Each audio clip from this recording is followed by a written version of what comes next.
बिस्मिल्लाहिर्रहमानिर्रहीम। अस्सलाम वालेकुम डियर स्टूडेंट्स, कैसे हैं आप सब? ठीक ठाक, सेहत अच्छी है जी, अल्लाह से दुआ है कि आप जहाँ पर भी हो ठीक ठाक हो। फंडामेंटल्स ऑफ प्रोजेक्ट मैनेजमेंट के एक नए वीडियो लेक्चर के साथ मैं आपकी खिदमत में हाजिर हूँ और इस वीडियो लेक्चर में इंशाल्लाह हम बात करेंगे प्रोजेक्ट स्टेक होल्डर्स और इसके जो टाइप्स होते हैं उनके बारे में। बेसिकली ये लेक्चर नंबर 5 है। इससे पहले एक लेक्चर नंबर 5 वीडियो लेक्चर में आप लोगों के साथ शेयर भी कर चुका हूँ, लेकिन वो एक स्लाइड पर 2 वीडियो लेक्चर्स हमने बनाए थे और ये अलग हमारा लेक्चर है, अलग स्लाइड है। तो हम इंशाल्लाह इसमें स्टेक होल्डर्स और स्टेक होल्डर्स की जो अकसाम है उनके बारे में इंशाल्लाह बात करेंगे। तो लेक्चर शुरू करने से पहले आपसे गुजारिश है, अगर अभी तक मेरे चैनल को आपने सब्सक्राइब नहीं किया तो काइंडली सब्सक्राइब करें और साथ ही बेल आइकन को क्लिक करें ताकि मेरे हर नए आने वाली वीडियो की नोटिफिकेशन जो है वो आप तक पहुंचती रहे जी। प्रोजेक्ट स्टेक होल्डर्स किसे कहते हैं जी?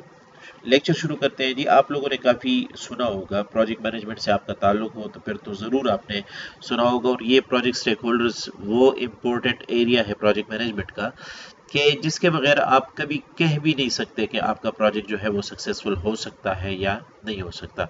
तो प्रोजेक्ट स्टेक होल्डर्स किसे कहते हैं? प्रोजेक्ट मैनेजमेंट इंस्टीट्यूट जो बहुत ही काम कर चुका है प्रोजेक्ट मैनेजमेंट में और काफ़ी रिसर्चेस की हैं प्रोजेक्ट मैनेजमेंट में, प्रोजेक्ट मैनेजमेंट इंस्टीट्यूट ने वो डिफाइन करते हैं प्रोजेक्ट स्टेक होल्डर्स को कुछ इन अल्फाज में कि project management stakeholders project management institute defines stakeholders as individuals and organizations that are actively involved in the project or whose interest may be affected as a result of project execution or project completion। मैं इंतहाई simple words में आपके साथ ये share करता हूँ कि देखिए, प्रोजेक्ट स्टेक होल्डर्स वो लोग होते हैं, वो एक बंदा भी हो सकता है, वो पूरा ऑर्गेनाइजेशन भी हो सकता है, वो ग्रुप ऑफ पीपल भी हो सकते हैं, या तो ये इंडिविजुअल लोग या ऑर्गेनाइजेशंस या ग्रुप्स, इनकी वजह से प्रोजेक्ट में चेंज आता है या प्रोजेक्ट की वजह से इन लोगों में या इन ग्रुप्स में या इन ऑर्गेनाइजेशंस में चेंज आ सकता है। याद रखें कि या तो ये लोग और ऑर्गेनाइजेशन प्रोजेक्ट को मुतासर कर सकेंगे या एक प्रोजेक्ट जो है इन लोगों पर या ऑर्गेनाइजेशंस पर इसका असर होगा। तो जितने भी लोग हैं जो प्रोजेक्ट से मुतासर होते हैं या जिन पर प्रोजेक्ट का असर होता है, वो तमाम लोग आपके पास प्रोजेक्ट स्टेक होल्डर्स में शामिल हैं, उनको हम स्टेक होल्डर्स कह सकते हैं या कह सकते हैं नहीं, यकीनन वो आपके साथ क्या है, प्रोजेक्ट स्टेक होल्डर्स हैं। तो प्रोजेक्ट स्टेक होल्डर्स की एक और डिफिनीशन जो है डॉक्टर औरंगजेब साहब जो हैं वो बहुत ज़बरदस्त तरीके से इन्होंने प्रेजेंट किया है प्रोजेक्ट स्टेक होल्डर्स को। काफ़ी रिसर्चेस की हुई है इन्होंने project stakeholders management and engagement पर। तो ये जिस तरीके से और बहुत कम्प्रिहेंसिव तरीके से प्रोजेक्ट स्टेक होल्डर्स की डिफिनीशन करते हैं तो वो कुछ इस तरह है, आपके सामने आपको स्क्रीन पर नज़र आ रहा है जी कि प्रोजेक्ट स्टेक होल्डर्स कौन है जी? आर इंडिविजुअल्स, ये इनफरादी लोग हो सकते हैं, ये ग्रुप्स हैं, और एसोसिएशंस ऑफ इंडिविजुअल्स, लोगों की कुछ एसोसिएशंस हो सकती हैं, यूनियंस हो सकती है, कम्युनिटीज हो सकती है, ये commercial and non profit organisations हो सकते हैं, गवर्नमेंट इंस्टीट्यूशंस, इदारे हो सकते हैं, एंड कंट्रीज, इवन यहाँ तक कि ये मुमालिक भी हो सकती हैं, who or which have or believe they have some stake in the project which is being undertaken or which is proposed to be undertaken at a future point in time and or in the project outcomes impact subsequent to its completion। बिल्कुल जी। तो ये वो मुख्तलिफ लोग हो सकते हैं जिनका अभी आपने सुना भी, ये ग्रुप्स भी हो सकते हैं, इनफरादी लोग भी हो सकते हैं, यूनियंस भी हो सकती हैं, कम्युनिटीज भी हो सकती है, और ये कोई कमर्शियल नॉन कमर्शियल ऑर्गेनाइजेशंस भी हो सकती हैं, गवर्नमेंट इदारे भी हो सकती हैं, ममालिक भी हो सकती हैं, जिनका प्रोजेक्ट में कुछ न कुछ हिस्सा जरूर होता है। अगर आपने सुना हो, कुछ प्रोजेक्ट्स ऐसे होते हैं जो 2 या 2 से ज़्यादा ममालिक में वो वाक़या होते हैं, यानी 2 या 2 से ज़्यादा ममालिक अगर एक प्रोजेक्ट करना चाहते हैं तो उसमें 2 ममालिक भी स्टेक होल्डर्स बन सकते हैं, यानी लोगों, ग्रुप्स और कम्युनिटीज़ और गवर्नमेंट्स के अलावा वो ममालिक जो है वो भी आपके इस प्रोजेक्ट के स्टेक होल्डर्स बन जाते हैं। जैसे मिसाल ईरान, पाक ईरान गैस पाइपलाइन, अगर आप लोगों ने नाम सुना हो तो पाक ईरान गैस पाइपलाइन ये एक प्रोजेक्ट था जो कम्प्लेक्स प्रोजेक्ट था। इस पर पाकिस्तान का काम करना चाह रहा था, ईरान भी इस पर काम करना चाह रहा था, जिसके जरिए मतलब ईरान से ये गैस जो है ये मंगवा रहे थे।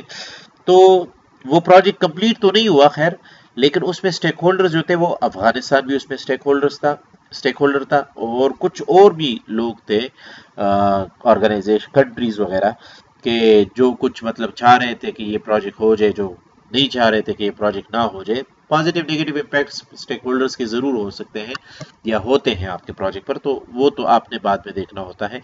पहले ज़रूरी ये होता है कि आपने स्टेक होल्डर जो है वो आइडेंटिफाई करने होते हैं कि भाई कौन है।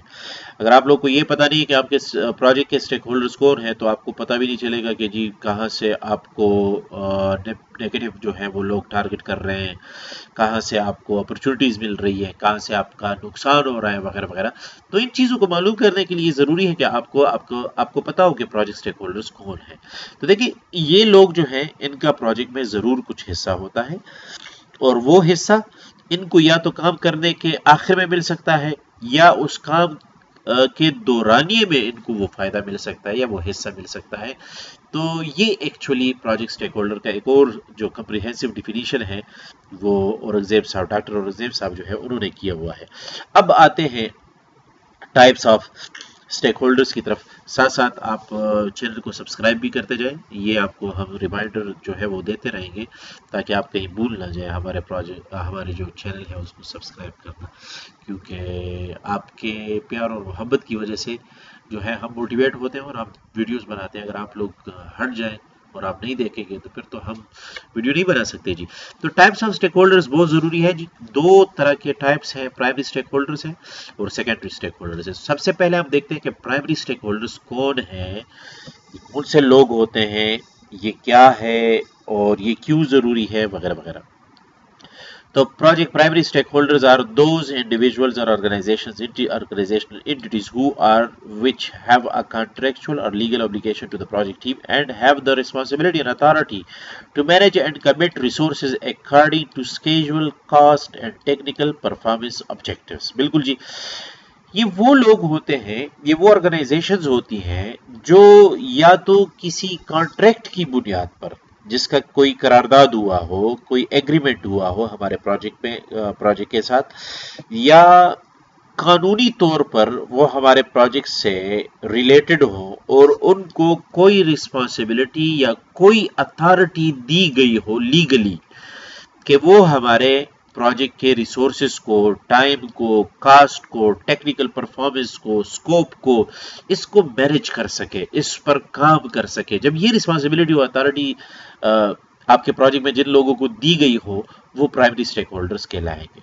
अब देखें, मिसाल के तौर पर अगर आप कोई प्रोजेक्ट करना चाहते हैं, कोई रोड बनाना चाहते हैं, तो वो आप गवर्नमेंट से जो है वो अप्रूवल लेंगे, आप साथ में पब्लिक से भी, मतलब पब्लिक से तो खैर नहीं, गवर्नमेंट से आप अप्रूवल लेंगे, कंपनी के अपने मालिकान होंगे उनसे आपने अप्रूवल लेनी है, सीनियर मैनेजमेंट है उनसे आपने अप्रूवल लेनी है, प्रोजेक्ट मैनेजर्स उसमें इन्वॉल्व है, टीम मेंबर्स उसमें इन्वॉल्व है, ये तमाम स्टेक होल्डर्स हैं, प्राइमरी स्टेक होल्डर्स हैं। तो ये प्राइमरी स्टेक होल्डर्स क्यों कहलाते हैं? क्योंकि अगर आप देखें तो गवर्नमेंट के बगैर आप काम कर नहीं सकते, उनसे भी आपने इजाज़त लेनी होती है, बाकायदा आपने उनसे लीगल जो है वो इजाज़त लेनी होगी। कॉन्ट्रैक्चुअल जो है, इसमें जितने भी कॉन्ट्रैक्टर्स होंगे उनके साथ आप कॉन्ट्रैक्ट करते हैं। तो कॉन्ट्रैक्ट क्या है? कॉन्ट्रैक्ट आपके पास एक लीगल एग्रीमेंट है जिसमें आप किसी को इजाज़त देते हैं कि आप इस प्रोजेक्ट पर काम करें, और इसी तरह प्रोजेक्ट टीम मेंबर जो हैं उनको भी आप हायर करते हैं लीगली, उनको आप प्रोजेक्ट से सैलरीज देते हैं, वेजेस देते हैं, ताकि वो आपके प्रोजेक्ट के काम को जो है संभालें, उसके स्केजुअल को, टाइम को, कास्ट को, टेक्निकल परफॉर्मेंस को, स्कोप को, उसके मकासद जो है वो अचीव कर सकें। तो ये प्राइमरी स्टेक होल्डर्स कहलाते हैं। अब आते हैं जी प्राइमरी स्टेक होल्डर्स के टाइप्स की जानिब। तो प्रोजेक्ट मैनेजर, स्पॉन्सर और इसी तरह दूसरे और जो है वो हमारे पास प्राइमरी स्टेक होल्डर्स है। इसमें सबसे पहले हमारे पास है प्रोजेक्ट मैनेजर। तो ये the person who has the overall responsibility for the successful planning, execution and closure of the project is called project manager. अब पूरा प्रोजेक्ट जिसके जिम्मे लगाया गया होता है वो प्रोजेक्ट मैनेजर होता है। प्रोजेक्ट मैनेजर ही एक ऐसा बंदा होता है जो इस काम के लिए रिस्पांसिबल होता है कि वो प्रोजेक्ट के शुरू से प्रोजेक्ट के खत्म होने तक तमाम काम के जिम्मेदार होंगे, बाकायदा उससे पूछा जाएगा, वो लोगों से पूछ सकता है प्रोजेक्ट क्लोजर तक, और वो प्रोजेक्ट को ख़त्म होने तक, यहाँ तक कि कस्टमर को डिलीवरी देने तक वो रिस्पॉन्सिबल होगा कि वो उस प्रोजेक्ट पर काम कर सके। तो project managers work in the construction industry, architecture, information technology and many different occupation that produce a product और सर्विस। तो जितने भी मुख्तलिफ इंडस्ट्रीज हैं, ऑर्गेनाइजेशन हैं, कंपनियां हैं जो मुख्तलिफ प्रोडक्ट्स बनाती हैं, सर्विसेज बनाती हैं, उसमें बाकायदा प्रोजेक्ट मैनेजर्स जो है वो प्रोजेक्ट्स में होते हैं, और प्रोजेक्ट के बगैर आप काम नहीं कर सकते। इतना प्रोजेक्ट मैनेजर के बगैर आप काम नहीं कर सकते, ये आप जहन नशीन कर लें। दूसरा जो स्टेक होल्डर है, प्राइमरी स्टेक होल्डर का जो किस्म है वो स्पॉन्सर है। The person who has authority over the project, provides funding, proves scope changes, provide a high level of direction and champions the project within an organization is called sponsor. Sponsor देखें, मैं खुलासा आपको बताना चाहता हूँ यहाँ पर। स्पॉन्सर वो बंदा होता है जो आपके प्रोजेक्ट के लिए फंड, पैसे आपको देता हो, ये बस खुलासा है। बाकी हो सकता है कि स्पॉन्सर जो है वो सीनियर मैनेजमेंट भी हो सकता है कि स्पॉन्सर जो है वो प्रोजेक्ट चैंपियन भी हो सकता है कि स्पॉन्सर जो है वो जो टॉप लेवल मैनेजर्स हैं, जो ओनर्स हैं किसी कंपनी के, वो भी वही आपके स्पॉन्सर भी हो। तो देखिए, इसलिए हम कहते हैं कि ये स्पॉन्सर वो लोग हैं जिसके पास ये इख्तियार हो, प्रोजेक्ट का पूरा इख्तियार हो, वो आपको प्रोजेक्ट के लिए पैसे देते हो, वो आपके प्रोजेक्ट के स्कोप में चेंजेस ला सकते हो, और वो आपको जो है वो डायरेक्शंस प्रोवाइड कर सकता हो या करता हो कि वो प्रोजेक्ट को किस तरह प्रोजेक्ट पर आपने काम करना है, वगैरह वगैरह। तो स्पॉन्सर ओवरऑल जो है, स्पॉन्सर आप उसी बंदे को कहते हैं या उसी कंपनी को कहते हैं या ऑर्गेनाइजेशन को जो आपके प्रोजेक्ट के लिए आपको पैसे देता हो। अक्सर आप लोगों ने देखा होगा जब पाकिस्तान में बहुत ज़्यादा NGOs थी, तो उन NGOs ने अक्सर मुख्तलिफ जो एजुकेशन है, कंस्ट्रक्शन है, मुख्तलिफ प्रोजेक्ट प्रपोजल जो है वो जमा की वर्ल्ड बैंक को, पाकिस्तानी गवर्नमेंट को, दूसरे मुख्तलिफ ममालिक के गवर्नमेंट को, ताकि वो हमें एजुकेशन के प्रोजेक्ट्स के लिए, कंस्ट्रक्शन के प्रोजेक्ट्स के लिए, वाटर के प्रोजेक्ट्स के लिए हमें पैसे दें और हम यहाँ पर पाकिस्तान में उस पर काम करें। तो जो कंट्री या वर्ल्ड बैंक या Asian development bank of Pakistan या जितने भी बैंक हैं पाकिस्तान में या बाहर ममालिक में या कंट्रीज़ है, गवर्नमेंट है, वो जब हमें उन प्रोजेक्ट्स के लिए पैसे दिया करते थे तो वो हमारे साथ क्या है, स्पॉन्सर्स हैं। अब आते हैं जी प्रोजेक्ट स्टीयरिंग कमेटीज या प्रोजेक्ट स्टीयरिंग कमेटी, ये भी हमारे पास प्राइमरी स्टेक होल्डर्स का एक खास किस्म है। प्रोजेक्ट स्टीयरिंग कमेटी से मुराद क्या है? आल्सो कॉल्ड प्रोजेक्ट बोर्ड्स, बिल्कुल जी, are often found on complex projects, cost intensive and longer duration projects. ये वो लोग होते हैं जो उमूमन कॉम्प्लेक्स प्रोजेक्ट्स में होते हैं, छोटे प्रोजेक्ट्स में नहीं होते, सिंपल प्रोजेक्ट्स में नहीं होते, एक दिन, एक हफ्ता, एक महीने के प्रोजेक्ट्स में अक्सर ये आपको नजर नहीं आएंगे, लेकिन फिर भी कुछ प्रोजेक्ट्स महीने के होते हैं लेकिन कॉम्प्लेक्स होते हैं, इसलिए वहां पर फिर आपको स्टीयरिंग कमेटी जो है वो मिलेगी। तो इसी तरह कॉम्प्लेक्स प्रोजेक्ट हम किसको कहते हैं जी? जिसमें बहुत ज्यादा पैसे लगते हो और जो बहुत ज्यादा अरसे के लिए, 10 साल का कोई प्रोजेक्ट आप शुरू करते हैं, 5 साल, 6 साल, 7 साल वगैरह वगैरह, तो लॉन्गर ड्यूरेशन के जो प्रोजेक्ट्स होते हैं उनके लिए बाकायदा आप लोगों के पास प्रोजेक्ट स्टीयरिंग कमेटी होगी। स्टीयरिंग आपके प्रोजेक्ट का जो है वो इन लोगों के पास, इन लोगों के हाथों में होगा। ये जिस तरीके से चाहे, जब चाहे, जहां चाहे वो प्रोजेक्ट को लेके जा सकते हैं, इनके पास पूरी अथॉरिटी होती है। ये देखते हैं, अच्छे बुरे को देखते हैं, फिर उसके मुताबिक आप ये प्रोजेक्ट में डिसीजन मेकिंग करते हैं, वगैरह वगैरह। यूजुअली कंप्राइजिंग की project stake holders, some having specialist knowledge, expertise and experience. They often include the project manager and are chaired by the project sponsor or a senior official from the project owning organization. तो इनमें कौन होते हैं? अक्सर आप लोगों ने देखा होगा इनमें आपके पास जो है वो स्पेशलिस्ट नॉलेज, जिनके पास वो प्रोजेक्ट से रिलेटेड वो लोग होते हैं, एक्सपर्ट होते हैं, जिनकी बहुत ज़्यादा एक्सपीरियंस होती है, वो लोग आपके पास इसमें शामिल होते हैं। उन्हीं के साथ साथ प्रोजेक्ट मैनेजर भी होता है, स्पॉन्सर और टॉप लेवल मैनेजर्स भी इसमें शामिल होते हैं। तो ये प्रोजेक्ट स्टीयरिंग कमेटी जो है ये प्राइमरी स्टेक होल्डर का एक जो है किस्म है। क्लाइंट और कस्टमर एक और किस्म है जी। This is the people or groups that are the direct beneficiaries of a project or service. or they are the people for whom the project is being undertaken, and indirect beneficiaries are probably stakeholders and these might also be called as customers. बिल्कुल जी, client या customer वो लोग होते हैं जिनके लिए आप project जो है वो बना रहे हैं। आपका प्रोजेक्ट कोई प्रोडक्ट भी हो सकता है, आपका प्रोजेक्ट कोई सर्विस भी हो सकता है। अगर आप किसी के लिए रिसर्च थीसिस लिख रहे हैं तो वो रिसर्च थीसिस एक सर्विस है जो किसी को आप दे रहे हैं लिखने की शक्ल में।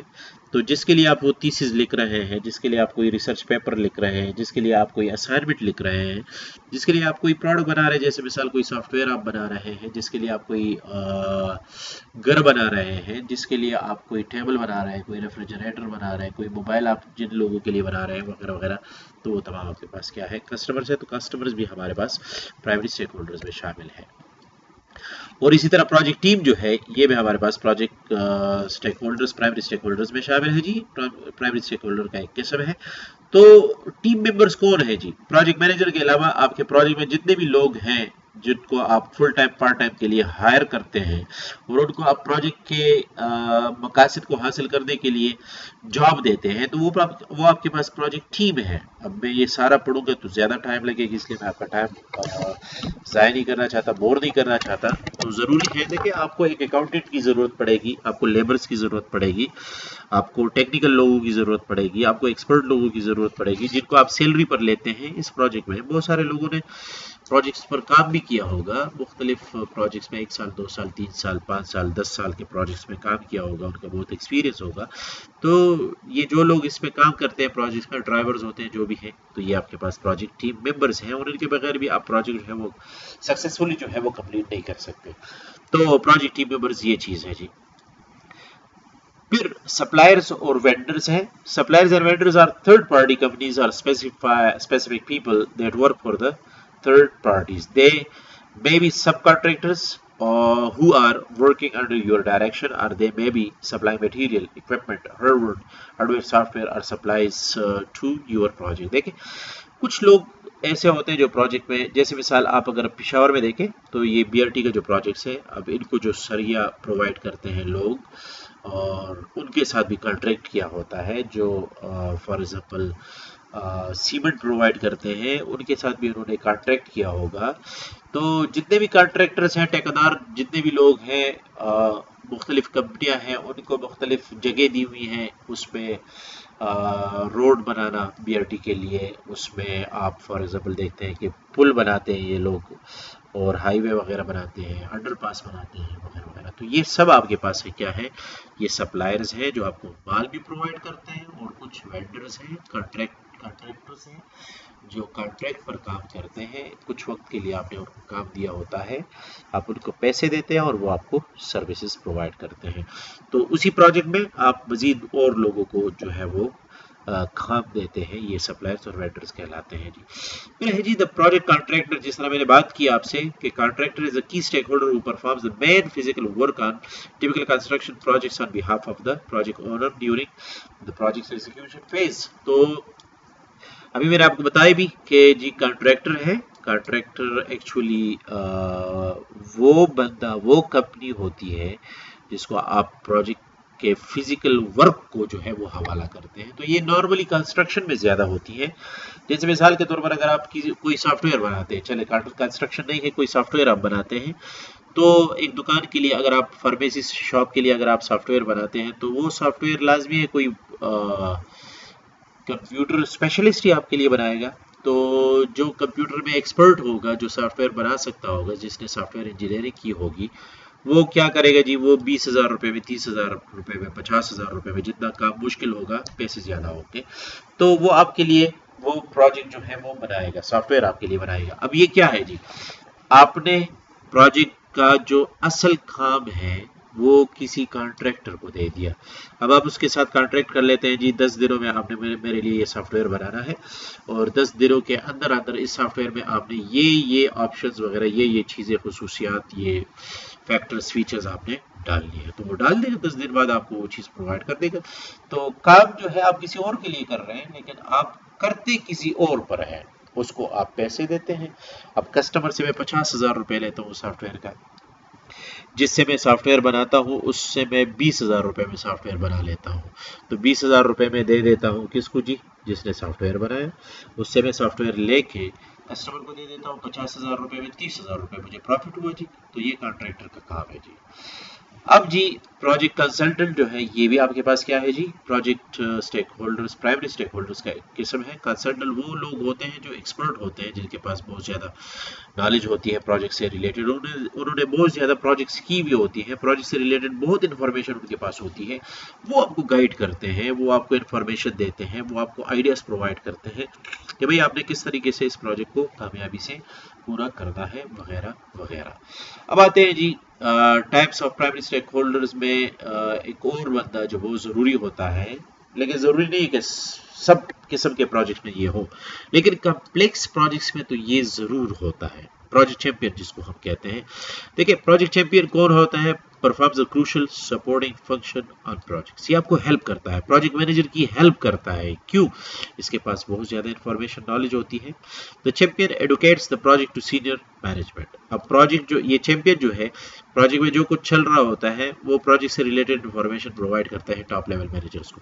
His or her contribution includes ensuring that project is consistent with the strategic direction, mission, objectives, and goals of the organization, and that the project benefits exceed the project cost. बिल्कुल जी, ये टॉप लेवल मैनेजर्स को बताता है कि project का जो mission है, जो स्ट्रेटेजिक डायरेक्शन है, ऑब्जेक्टिव्स है, गोल्स हैं और जो फायदे हैं वो बिल्कुल हमारे जो प्लान के मुताबिक है वो चल रहे हैं, इस पे कोई मसला नहीं है वगैरह वगैरह। और कभी कभार ये टीम मेंबर्स को, प्रोजेक्ट मैनेजर को बाकायदा ये हेल्प करता है, और ये बाकायदा प्रोजेक्ट मैनेजर की सिलेक्शन में भी हेल्प करता है टॉप लेवल मैनेजर्स की। जी फला बंदा जो है इस प्रोजेक्ट के लिए हम प्रोजेक्ट मैनेजर के तौर पर सेलेक्ट कर लेंगे और वो ज़बरदस्त सर्विसेज प्रोवाइड कर सकता है, वो इस प्रोजेक्ट को सही तरीके से मुकम्मल कर सकता है वगैरह वगैरह। तो ये सारी बातें जो है प्रोजेक्ट चैंपियन जो है वो नॉर्मली कम्प्लेक्स प्रोजेक्ट्स में टॉप लेवल मैनेजर्स के साथ शेयर करता है और उसके जरिए इन मसाइल को हल करता है।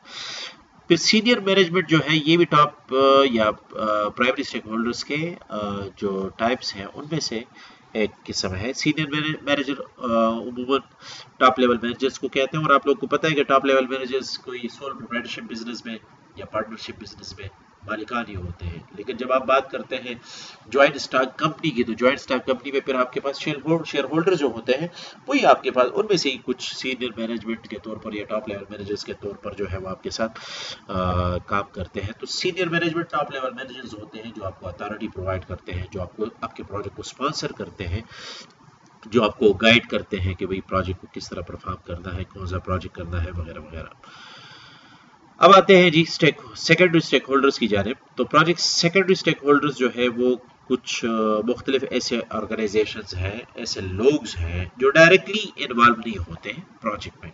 जैसे डिफिनीशन में आपको नजर आ रहा है जी कि project secondary stakeholders are those individuals, groups और organizations या organizational entities who or which have no formal contractual relationship or legal obligation to the project in question, but believe they have a stake in it because it can affect them some way or other. देखिए जी, ये वो लोग होते हैं, ये वो groups होते हैं, ये वो ऑर्गेनाइजेशंस होती हैं जो डायरेक्टली या फॉर्मल या लीगल कोई भी आपके प्रोजेक्ट में इनका अमल दखल नहीं होता।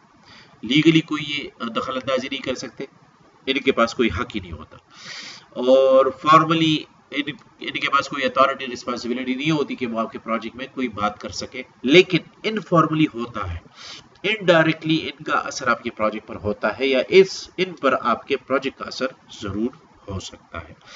तो इन लोगों को फिर हम सेकेंडरी स्टेक होल्डर्स में डालते हैं, और इनके बगैर भी आप अपने प्रोजेक्ट को सक्सेसफुली कंप्लीट नहीं कर सकते। अब इनमें कौन है जी? कंपटीटर्स है। आपके कंपनी के जो कंपटीटर्स हैं, आपके प्रोजेक्ट के जो कंपटीटर्स हैं, उनको आपने देखना है, उनको आपने सुनना है, उनसे आपने लर्निंग करनी है, उनसे आपने अच्छा जो है वो डिलीवरी देना है लोगों को कि भाई किस तरीके से हम उनसे बेस्ट काम जो है वो परफॉर्म कर सकते हैं। तो कंपटीटर सेकेंडरी स्टेक होल्डर से मैं ज़्यादा इस पर बात नहीं करना चाहता, क्योंकि ये सिंपल सी बातें हैं, इंशाल्लाह आपको ज़रूर समझ आ रही होगी। तो कंपटीटर्स भी सेकेंडरी स्टेक होल्डर्स में शामिल हैं जी। टूरिस्ट जो है ये भी आपके पास सेकेंडरी स्टेक होल्डर्स में है। आपके प्रोजेक्ट की वजह से बहुत सारे लोग जो है वो आ सकते हैं, आपके प्रोजेक्ट की वजह से बहुत सारे टूरिस्ट जो है वो हो सकता है कि ना आए। अब बहुत सारे लोग जो है पेशावर इसलिए नहीं आ रहे थे अक्सर गर्मियों में जब BRT शुरू हो गया था कि भाई वहाँ पर रश बहुत ज़्यादा होता है और गर्मी बहुत ज़्यादा होती है, तकलीफ बहुत ज़्यादा होती है, इसलिए हम पेशावर नहीं जाते। तो बहुत सारे लोग नहीं आए। अब जब BRT बन जाएगी तो बहुत सारे लोग BRT की वजह से आ जाएंगे कि भाई हम देखना चाहते हैं कि BRT किस तरह बनाई गई है, क्या है इसमें वगैरह वगैरह। फिर जी इसके बाद है मीडिया। आप रेडियो वालों को बंद नहीं कर सकते, आप मीडिया वालों को बंद नहीं कर सकते, प्रेस वालों को बंद नहीं कर सकते, सोशल मीडिया, इलेक्ट्रॉनिक मीडिया बिल्कुल इनको बंद नहीं कर सकते। इनको आपने देखना होगा, इनके इंटरेस्ट मालूम करने होंगे और फिर उसके मुताबिक आपने इनके साथ जो है वो काम करना होगा। तो बहुत ज़रूरी है जी। आजकल अगर आप लोग देखें, आप बिल्कुल ठीक ठाक प्रोजेक्ट में काम कर रहे होंगे और कोई आपके खिलाफ जो है वो प्रोपेगेंडा मीडिया पर जो है, सोशल मीडिया पर, इलेक्ट्रॉनिक मीडिया पर कोई प्रोपेगेंडा जो है वो बना रहा होगा जिसकी वजह से आपके प्रोजेक्ट में जो है वो मसले मसाइल पैदा हो सकते हैं। आप देखते हैं अक्सर मुख्तलिफ न्यूज़ पर, मुख्तलिफ TV चैनल्स पर ये बातें गर्दिश करती हैं। फेसबुक पर अक्सर आप लोगों ने देखा होगा, यूट्यूब पर लोग जो है वीडियोस एडिट करके वो डाल लेते हैं। तो कुछ अच्छी भी मतलब चीज़ें बन जाती हैं जिसमें प्रोजेक्ट को बहुत ज़्यादा फ़ायदा मिलता है, लेकिन कभी कभार नुकसान भी बहुत ज़्यादा होते हैं। तो मीडिया भी आपके लिए क्या है, सेकेंडरी स्टेक होल्डर्स हैं। अब इनको गौर से देखना, इनको समझना, इन पर काम करना, इनको अपने हाथ में लेना बहुत ज़रूरी है, वरना आप अपने प्रोजेक्ट को सही तरीके से परफॉर्म नहीं कर सकेंगे।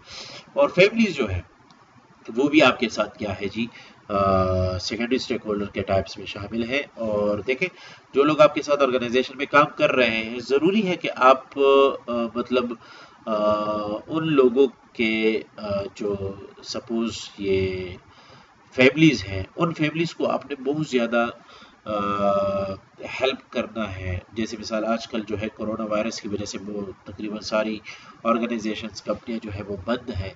अब एम्प्लॉइज़ के पास अगर जॉब नहीं होगा तो सैलरी भी नहीं होगी। अब जो जिन प्राइवेट ऑर्गेनाइजेशंस में वो काम कर रहे हैं, तो आप खुद अंदाज़ा लगाएं कि उन प्राइवेट ऑर्गेनाइजेशन को इनकम नहीं आ रही, लेकिन वो फिर भी अपने एम्प्लॉइज़ को सपोर्ट कर रहे हैं, तो उनके फैमिलीज़ को सपोर्ट कर रहे हैं खैरात सदकात के ज़रिए, सैलरीज़ के ज़रिए, वेजेस के ज़रिए।